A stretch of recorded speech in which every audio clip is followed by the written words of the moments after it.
وقال الذين كفروا لا تسمعوا لهذا القرآن والغوا فيه لعلكم تغلبون সূরা হামিম আস্তেজার 26 নম্বর আয়াত আল্লাহ পাক বলেন কাফিররা বলল কোরআন শ্রবণ করো না, তারে কোরআন শুনো না, কোরআনের আলোচনা করো না। এই স্লোগান বলেন তো মুমিনের নাকি কাফেরের?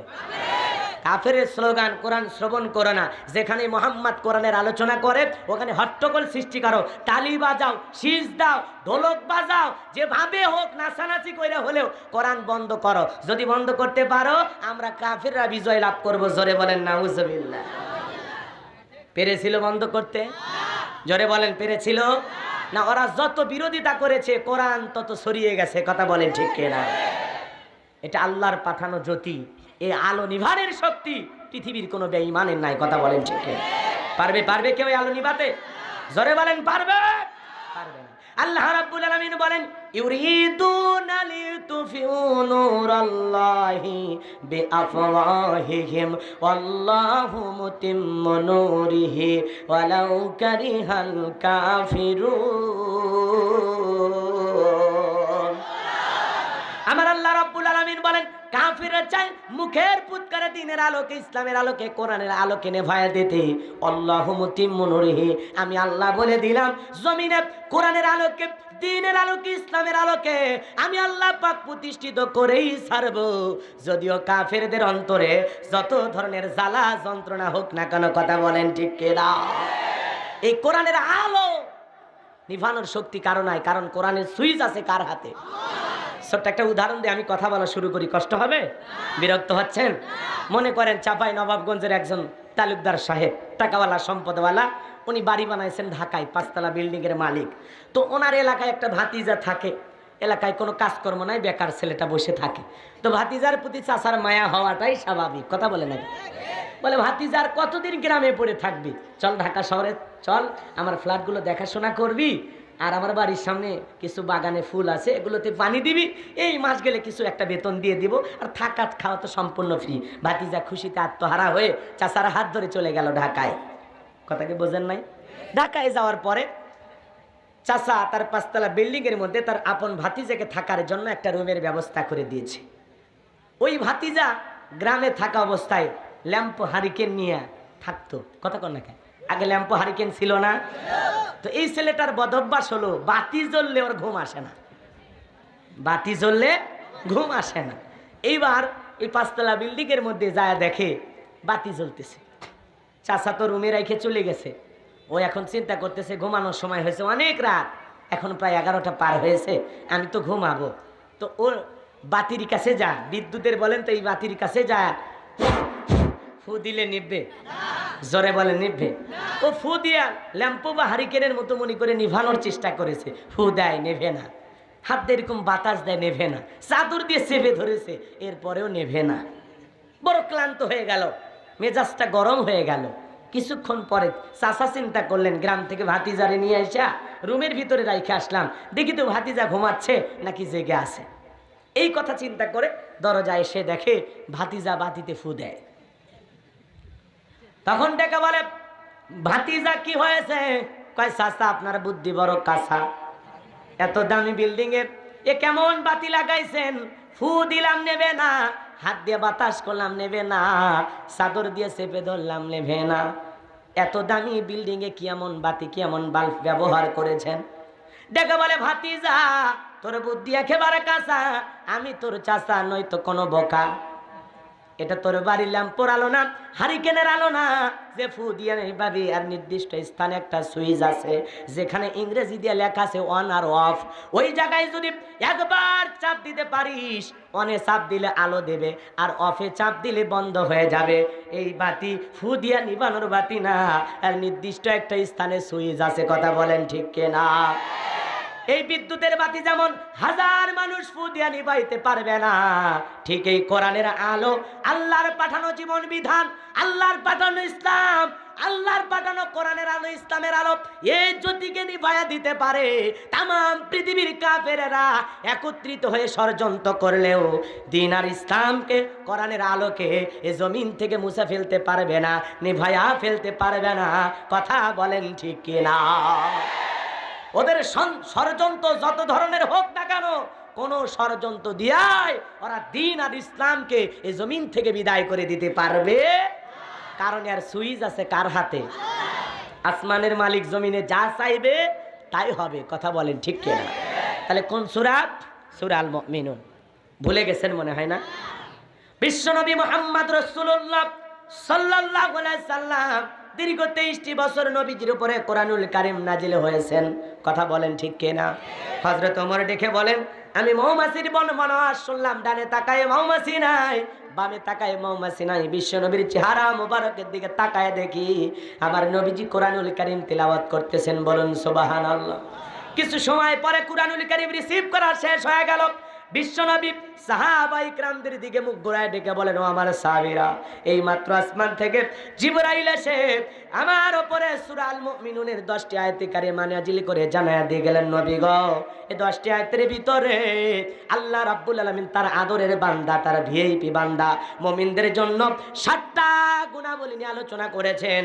কোন মুমিন যদি এই 7টা গুণে গুণান্বিত হতে পারে, 7টা গুণ দিয়ে তার জীবনকে সাজাইতে পারে, আল্লাহ রাব্বুল আলামিন জানায়া দিলেন, উলাইকা হুমুল ওয়ারিসুন আল্লাযীনা ইয়ারিসুনাল ফিরদাউস হুম ফিহা খালিদুন। আল্লাহ রাব্বুল আলামিন বলেন, তারাই উত্তরাধিকারী হবে জান্নাতুল ফিরদাউসের। সেখানে তারা চিরকাল বসবাস করবে, কোনোদিন জান্নাত থেকে বের করে দেওয়া হবে না। বলুন সুবহানাল্লাহ। কয়টা গুণ? জোরে বলেন, কয়টা গুণ? 7টা গুণ অর্জন করতে পারলে আল্লাহ রাব্বুল আলামিন আপনাকে আমাকে জান্নাতুল ফিরদাউসের উত্তরাধিকারী বানায়া দিবেন। আপনার আমার টার্গেট জান্নাত না জাহান্নাম? জোরে বলেন। জাহান্নামে কারা কারা যেতে চান হাত তোলেন। জান্নাতে যাওয়ার কার কার আশা আছে দু হাত তুলে আমার আল্লাহকে একবার দেখার। লিল্লাহে তাকবীর। আল্লাহ আমাদের সবাইকে জান্নাতি হিসেবে কবুল করুন। জোরে বলুন আমিন। এই 7টি গুণাবলী কি শুনতে রাজি আছেন তো ইনশাআল্লাহ? শেষ পর্যন্ত থাকবেন তো ইনশাআল্লাহ? হাত নামান, আল্লাহ কবুল করুন। জোরে বলুন আমিন। 7টা গুণাবলী। অনেকে বলতেছেন হুজুর ওগুলো আমি বুঝি। বুঝলে তো আলহামদুলিল্লাহ। যে কোনো জিনিস যত শুনবেন এতে লাভ হবে না লস হবে? কোরআন এমন একটা কিতাব, যত শুনবেন তত ভাল লাগবে। এক এক ফুলের এক একটা সুঘ্রাণ। আমি কিভাবে বলি একটু শুনে যান। আপনি যেভাবে জানেন হয়তো আমি সেভাবে জানি না, হয়তো আমি যেভাবে জানি আপনি হয়তো সেভাবে জানেন না। আসুন একটু বলার চেষ্টা করি এবং বোঝার চেষ্টা করি। কষ্ট হবে? কষ্ট হবে? তাহলে আল্লাহ পাক জান্নাতুল ফিরদাউসের উত্তরাধিকারী বানায় দেবেন। বাবা মারা গেলে ওয়ারিশ সূত্রে সন্তান যেরকম সম্পত্তির মালিক হয়, ঠিক কোন মুমিন যদি 7টা গুণ অর্জন করে মারা যায়, আল্লাহ পাক তাকে জান্নাতুল ফিরদাউসের উত্তরাধিকারী বানায় দেবেন। বলেন আল্লাহু আকবার। তাহলে জান্নাত নিয়ে টেনশন আছে? তাহলে বাড়ি যাই চলেন। কিন্তু আসল কাজের কথা তো শোনা হলো না। কি সেই 7টা গুণা বলি? কষ্ট হবে? বাজান গো আমার, আল্লাহ রাব্বুল আলামিন বলেন, কদ ফুলাহাল মুমিনুন।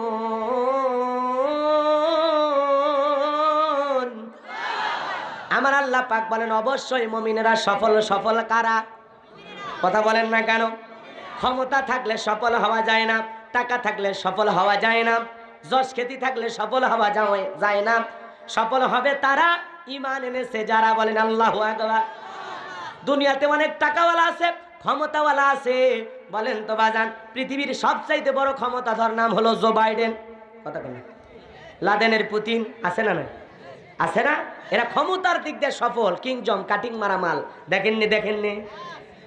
এরা হলো পৃথিবীর সফল ক্ষমতাধর ব্যক্তি। এরা যা বলে ওদের দেশে তাই হয়। কথা বলে না কেন? এরা ক্ষমতার দিক দিয়ে সফল, কেউ টাকার দিক দিয়ে সফল। পৃথিবীর সবচাইতে ধনী মানুষ আছে না নাই? টাকাওয়ালা আছে না নাই? বিল গেটস এছাড়া আরো অসংখ্য ধনী আছে। ও কত কোটি টাকার মালিক ওরা নিজেরাও জানে না। কথা বলেন ঠিক কি না? তো ওরা টাকার দিক দিয়ে সফল, কেউ ক্ষমতার দিক দিয়ে সফল, কেউ যশ খ্যাতির দিক দিয়ে সফল। পৃথিবীর সবাই চেনে জানে। ক্রিকেটার, ফুটবলার, সুপারস্টার আছে না? না এমন পৃথিবীর সবাই চেনে এরকম 2-4 জন আছে না নাই? 2-1 জন ফুটবলারের নাম বলেন তো। কি নাম? মেসি, নেইমার, এই যে রোনালদো আছে, ভক্ত আছে এলাকায়। পৃথিবীর সবাই চেনে জানে এরকম 2-4 জন ক্রিকেটার আছে না? না কি নাম? আচ্ছা সাকিব আল হাসানের ভক্ত। আর কে? আরে ধনী ধনী। আচ্ছা এগুলো আমি কম বুঝি, রাগ করতেছেন আপনারা। এরপরে পৃথিবীর যারা সুপারস্টার নায়ক গায়ক মডেল অভিনেতা এদেরকেও 2-4 জনকে চেনেন কিনা? আছে না? কি নাম? হ্যাঁ শাকিব খান, ডবল জামাই। আচ্ছা আর কে? এই যে দেখছেন, যে যার ভক্ত নাম বলে দিচ্ছে। আমি এত নাম বলবো না, কারণ আমার সামনে মিডিয়া আছে। কথা কন না খেয়ে, কারণ এগুলোই আবার কেটে ওরা লাগাই দিবেন। একই বললেন গোলাম রব্বানি, না শুনলে মিস করবেন, না আসলে এমবি ফেরত, এরকম ডাকাত আছে না? না, এই জন্য একটু হিসাব করে কথা বলতে হবে। কষ্ট হচ্ছে আপনাদের? তাহলে পৃথিবীর যারা সুপারস্টার এদেরকে আমরা চিনি, শাহরুখ খান, সালমান খান। কথা কন না খেয়ে, এদের ব্যবসা বাণিজ্য কি, টাকা পয়সা কি, এদের বউ কয়টা, বান্ধবী কয়টা, সে খবরও যুবকদের কাছে আছে না? না, জোরে বলেন আছে না? না। আবার পৃথিবীর কিছু যশ খ্যাতি সম্মানওয়ালা মানুষ সুনাম সুখ্যাতি অর্জন করেছেন, এরকম কোরআনের দায়ী ইসলামিক স্কলার মুফাসসির আছে না? না কি না? এই যে কোরআনের ময়না পাখি, আল্লাহু আকবার বলে। আর কি নাম? এই যে ডক্টর মিজানুর রহমান আজহারি, এই যে আমির হামজা ভাই। আর কি নাম? এই যে আব্দুল্লাহ আমিন, তারেক মনোয়ার। আর কি নাম? না আমার নাম বলার দরকার নেই, আমার নাম বলে আমি বেজার হব, মনে করেন না, খুশি হব। কারণ তেলের উপর বাংলাদেশ চলে, তো আমারে তেল দিলে আমি বুঝে ফেলে দেবো যে আপনারা আমারে পাম দিতেছেন। তেল মারা বোঝেন তো? তেল মারা বোঝেন না? চেহারা দেখতে খারাপ, কিন্তু বলতেছেন বাপ রে বাপ, আপনি তো সেই রকম হ্যান্ডসাম, আপনার তো নায়ক নায়ক ভাব, কিন্তু চেহারা কালু খান। কথা কোন ঠিক কিনা? এরকম পাম দিয়ে চলবে না ভাই, আমার নাম বলার দরকার নাই। ডক্টর মিজানুর রহমান আজহারি, শাইখ আহমদুল্লাহ হুজুর, ওনারা মালয়েশিয়াতে কোরআনের তাফসীর মাহফিল করতেছেন, বলেন আল্লাহু আকবার। এই জন্য যাদের সিনার ভিতরে কোরআন আছে, যারা দিনের দায়ী, দেশের যে প্রান্তই থাক না কেন, পৃথিবীর যে অঞ্চলেই থাক না কেন, যেই জায়গায় যাবে ওই জায়গায় কোরআন প্রচার করবে। কথা বলে ঠিক কিনা? থামানো যাবে না। বিদেশে পাঠাইয়াও কোরআনের পাখিদের আওয়াজ থামানো যায় নাই। কথা বলে ঠিক কিনা? আল্লাহ আমাদের হেদায়েত দান করুক, জোরে বলেন আমিন। মাজলুম অবস্থায় যত আলেম আছে আল্লাহ পাক সবাইকে উন্মুক্ত ময়দানে কোরআনের তাফসীর করার সুযোগ করে দিন, সকলে বলেন আমিন। আরো জোরে বলেন আমিন। এ বাজান গো আমার, লম্বা হয়ে যাবে, লম্বা করার সুযোগ নাই। ব্যবসায়ের দিক দিয়ে সফল হলে আল্লাহর কাছে দাম নাই, টাকার দিক দিয়ে সফল হলে আল্লাহর কাছে দাম নাই, ক্ষমতার দিক দিয়ে সফল হলে আল্লাহর কাছে দাম নাই। আল্লাহর কাছে দামি তারা, ঈমান এনেছে যারা, জোরে বলেন সুবহানাল্লাহ। এই জন্য আল্লাহ রাব্বুল আলামিন বলেন, কদ ফলাহাল মুমিনুন।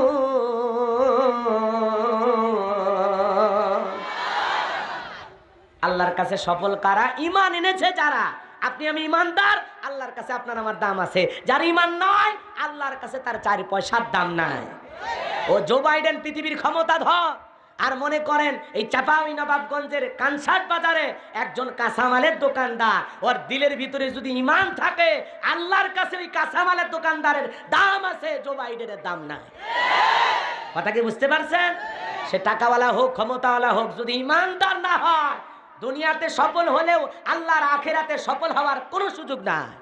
আর দুনিয়াতে যদি গরিব হয়, ফকির হয়, অসহায় হয়, দারিদ্র হয়, যদি ভিতরে ঈমান থাকে আর সেই ঈমানের উপরে আমল করে যদি মরতে পারে, আল্লাহর ভিআইপি জান্নাতে যে তারা জীবনের শ্রেষ্ঠ সফল হবে। কথা বলে ঠিক কিনা? মুমিনের জীবনের সবচাইতে বড় সফলতার নাম হলো আল্লাহ রাব্বুল আলামিনের দয়ায় জান্নাতে যাওয়া। যতদিন পর্যন্ত আপনি আমি জান্নাতে যেতে না পারবো, ততদিন পর্যন্ত আপনার আমার এই দুনিয়ার সফলতার 4 পয়সার দাম নাই। কথা বলেন না কেন? জান্নাতে যেতে পারলে আমরা সফল। কথা বলেন ঠিক কিনা? লম্বা হবে বাজান, লম্বা করার কোনো সুযোগ নাই। তার মানে আল্লাহর কাছে দামি তারা, ঈমান গ্রহণ করেছে যারা। কথা বলেন ঠিক কিনা? আল্লাহর কাছে টাকাওয়ালার দাম নাই, ক্ষমতাওয়ালার দাম নাই, আল্লাহর কাছে দাম আছে তাদের কলিজার মধ্যে ঈমান নামের সম্পদ আছে যাদের। বলেন আল্লাহু আকবার। এই জন্য আপনি আমি ইমানদার, কথা ঠিক আছে তো? এই জন্য আল্লাহ পাক বলেন, কদ ফলাহাল মুমিনুন। অবশ্যই মুমিনেরা সফল, অলরেডি মুমিনেরা সফল হয়েছে। বলুন আল্লাহু আকবার। এইবার চলেন বাজান, কি সেই 7টা গুনাহ বলি। নাম্বার 1, আল্লাযীনা হুম ফি সালাতিহিম খাশিউন। আল্লাহ রাব্বুল আলামিন বলেন, যারা নিজেদের সালাত বিনয়ের সহিত নম্রতার সহিত খুশু খুশু ভাব নিয়ে আদায় করে, বলেন তো বাজান, সালাত আদায় করতে গেলে দিলের মধ্যে ভয় থাকতে হবে একমাত্র কার? আপনি আরো জোরে বলেন কার? হে মুসলমান আল্লাহর গোলাম, আপনি আমি যখন সালাত আদায় করার জন্য মসজিদের ভিতরে প্রবেশ করব, দিলের মধ্যে সুচিন্তা দুচিন্তা যত টেনশন আছে টেনশন মুক্ত হৃদয় নিয়ে আল্লাহর সামনে দাঁড়াইতে হবে। বিবির কথা ভাবলে হবে না, ব্যবসার কথা ভাবলে হবে না, সন্তানের কথা মনে করলে হবে না। আপনি আমি যখন আল্লাহর সামনে সালাত আদায় করার জন্য দাঁড়ায় যাব, ওই অন্তরের মধ্যে একমাত্র শুধুমাত্র ভয় থাকতে হবে কার? ইয়া আইয়ুহাল্লাযীনা আমানুত্তাকুল্লাহ, হে ইমানদারগণ, আমি আল্লাহকে ভয় করো, হাক্ক তুকাতিহি, ভয় করার মতো ভয় করো। তাহলে বলেন তো, আপনি আমি যখন সালাত আদায় করব, অন্তরের মধ্যে ভয় থাকতে হবে একমাত্র কার? নামাজের মধ্যে দাঁড়ায় আজেবাজে কথা চিন্তা করলে হবে না, ব্যবসা বাণিজ্যের কথা খেয়াল করলে হবে না। আপনি আমি যখন মসজিদের ভিতরে প্রবেশ করব, দুনিয়ার সব চিন্তা বাহিরে রেখে একমাত্র আল্লাহর গোলাম হয়ে মসজিদে ঢোকা লাগবে। কথা বলেন ঠিক কিনা? আপনার যত চিন্তা সব মসজিদের বাইরে। আপনি আমি যখন মসজিদে সালাত আদায় করতে যাব বাজান, দিলের মধ্যে এমন একটা ভয় নিয়ে আসা লাগবে, আপনি আমি সালাত আদায় করব, আর মনে মনে এইটা ভাববো, আসমানের মালিক আল্লাহ আপনাকে আমাকে দেখতেছেন। কথা বলেন ঠিক কিনা? সালাত আদায় করবেন আর মনে মনে এটা ভাববেন যে আপনি আমি সালাত আদায় করতেছি, আল্লাহ আমার সামনে দাঁড়িয়ে আছেন। বলেন আল্লাহু আকবার। সালাত কিভাবে আদায় করবেন, কতটা ভয় নিয়ে আদায় করবেন, কিভাবে আদায় করা দরকার জানার দরকার আছে না নাই? আপনার আমার প্রিয় নবী মুহাম্মদ রাসূলুল্লাহ সাল্লাল্লাহু আলাইহি সাল্লাম কিভাবে সালাত আদায় করেছিলেন? এ বাজান গো আমার, আম্মা জান আয়েশা রাদিয়াল্লাহু তাআলা বলেন, নবীজি যখন সালাত আদায় করার জন্য দাঁড়িয়ে যেতেন, এতটা লম্বা সময় নবী সালাত আদায় করার জন্য দাঁড়িয়ে থাকতেন। নামাজের মধ্যে দাঁড়িয়ে থাকতে থাকতে নবীজির পা মোবারক ফুলে যেত। আম্মা জান আয়েশা রাদিয়াল্লাহু তাআলা বলেন, বিশ্বনবী যখন সালাত আদায় করতেন, সালাতে এত মনোযোগ এত লম্বা সময় ধরে রুকু করতেন, এত লম্বা সময় ধরে সিজদা করতেন, মাঝে মাঝে মনে হয় নবী আর কোনোদিন সিজদা থেকে মাথা উঠাবেন না। এত লম্বা সময় ধরে সিজদা দিতেন নবী মুহাম্মদ রাসূলুল্লাহ সাল্লাল্লাহু আলাইহি সাল্লাম। বলুন আল্লাহু আকবার।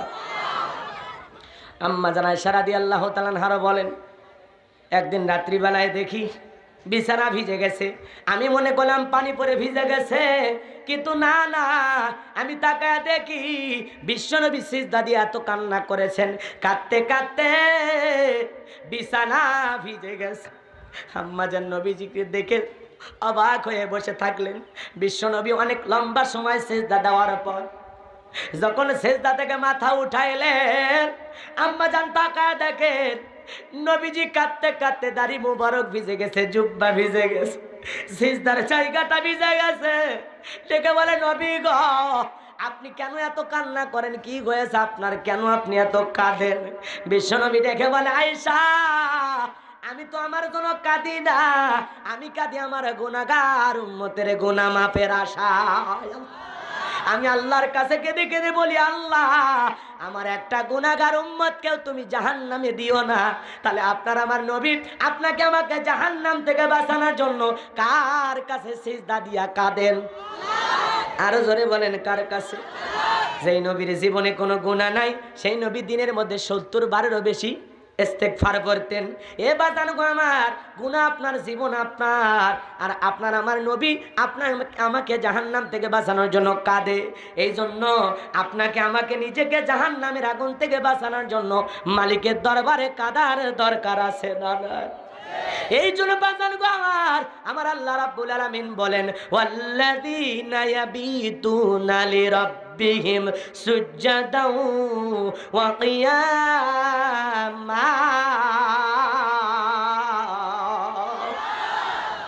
আল্লাহ রাব্বুল আলামিন বলেন, আল্লাহর প্রিয় বান্দা তো তারা যারা রাত অতিবাহিত করে আল্লাহকে সিজদা দিয়া, যারা রাত অতিবাহিত করে আল্লাহ রাব্বুল আলামিনকে ভালোবেসে দাঁড়ায়া থাইকে। কথা কোন ঠিক কিনা? তাহলে আল্লাহর কাছে দামি হওয়া যাবে।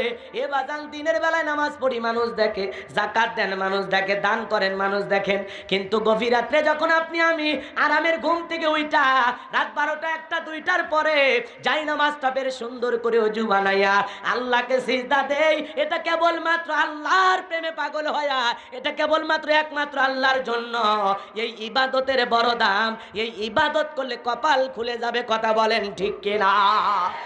তাহলে আপনি আমি রাত্রি জাগরণ করব কার প্রেমে? জোরে বলেন কার প্রেমে? যুবকেরাও রাত জাগে, তবে আল্লাহর প্রেমে নয়, প্রেমিকার প্রেমে, মহিলার জন্য। তবে সাপায়ের ছেলেরা ভালো, এরা অবশ্য প্রেম প্রীতি করে না।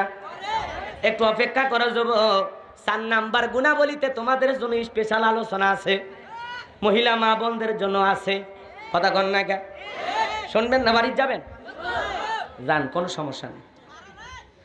হৃদয়ের কান পেতে কথাগুলো শুনে যান। আরে আল্লাহর কাছে সিজদা দিয়ে চোখের পানি ছেড়ে দিয়ে কাঁদার দরকার আছে না নাই? নামাজে সিজদা দিয়ে মালিকের কাছে কেঁদে কেঁদে বলতে হবে, রব্বানা সুরিফা আন্না আযাবা জাহান্নাম ইন্না আযাবাহা কানা গরামা। আল্লাহর কাছে কেঁদে কেঁদে বলতে হবে, আল্লাহ ওই জাহান্নামের আগুন থেকে আমাদের মুক্তি দাও, ওই জাহান্নামের আগুন আমাদের কাছ থেকে দূরে রাখো। ও মালিক, ওই জাহান্নামের আগুন বিনাশ ছাড়া, ধ্বংস ছাড়া কিছুই নয়। ওই জাহান্নামের আগুন আমরা সহ্য করতে পারবো না। তাহলে জাহান্নাম থেকে বাঁচার জন্য আল্লাহর কাছে সিজদা দিয়ে চোখের পানি ছেড়ে দিয়া কাঁদার দরকার আছে না? কারণ ওই জাহান্নাম বড় কঠিন জায়গা। ইন্নাহা সাআত মুস্তাকাররাও ওয়া মুকামা। নিশ্চয় জাহান্নাম বসতির জায়গা হিসাবে কত না নিকৃষ্ট, কত না যন্ত্রণাদায়ক একটা জায়গা। ওই জাহান্নাম বসতির জায়গা হিসাবে কত না নিকৃষ্ট, কত না যন্ত্রণার জায়গা, কত না কষ্টের জায়গা।